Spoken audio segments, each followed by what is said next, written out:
Bonjour! Dans cette vidéo, nous allons explorer une classe de mots variables, c'est-à-dire le verbe.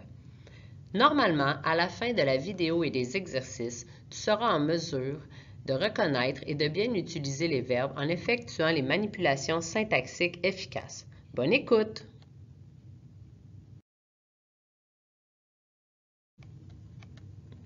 Le verbe est un élément essentiel de la langue. Il permet de situer dans le temps le fait ou l'événement dont il est question dans la phrase.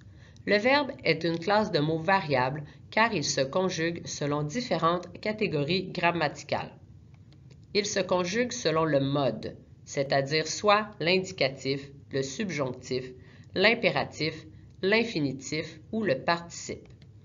Il se conjugue aussi selon le temps, soit le passé, le présent ou le futur. Selon l'aspect, si l'événement est accompli ou non accompli, selon la personne, première personne, deuxième ou troisième, et selon le nombre, singulier ou pluriel.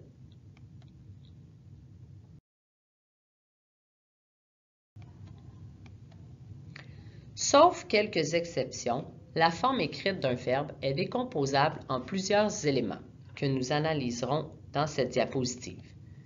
Dans les temps simples, une forme verbale se présente en un seul mot qui comprend un radical et une terminaison. Dans l'exemple « nous chantons », il y a le radical « chant » qui exprime l'action de chanter et la terminaison « on » qui nous renseigne sur le mode, le temps, la personne et le nombre, soit, dans ce cas-ci, l'indicatif présent à la première personne du pluriel. Dans les temps de verbes composés, une forme verbale se présente en deux mots, soit l'auxiliaire de conjugaison, en français nous avons l'auxiliaire être ou avoir, et le participe passé.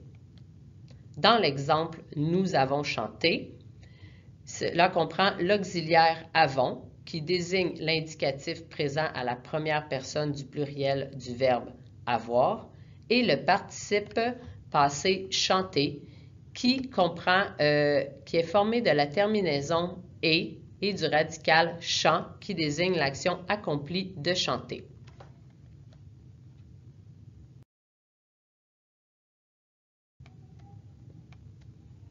Quand il est conjugué à un mode personnel, le verbe constitue le noyau du groupe verbal. Si le verbe est à l'infinitif, il est le noyau d'un groupe infinitif. Et lorsque le verbe est au participe présent, le verbe constitue le noyau d'un groupe participial. Nous verrons ces groupes dans une prochaine section. Dans tous ces cas, le verbe peut être employé seul ou avec une ou plusieurs expansions.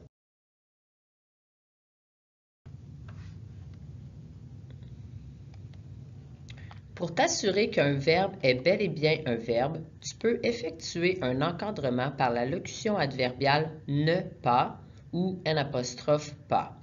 Comme dans l'exemple qui suit, l'Égypte ancienne vénérait les chats.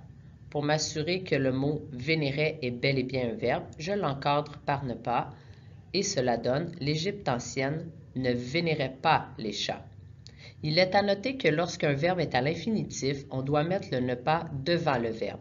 Par exemple, « fumer est mauvais pour la santé ». Si je me questionne sur la classe de mots du mot « fumer », je peux dire « ne pas fumer est mauvais pour la santé ».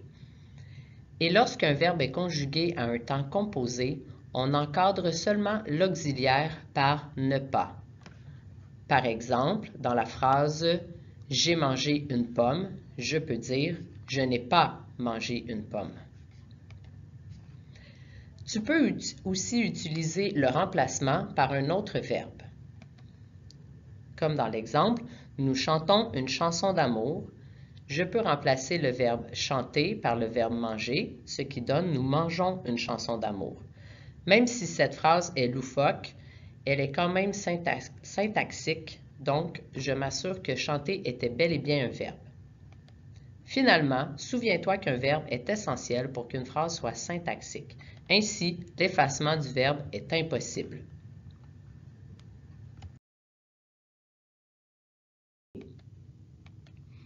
Les verbes sont des mots variables Ils se conjuguent à différents modes, temps, personne et nombre.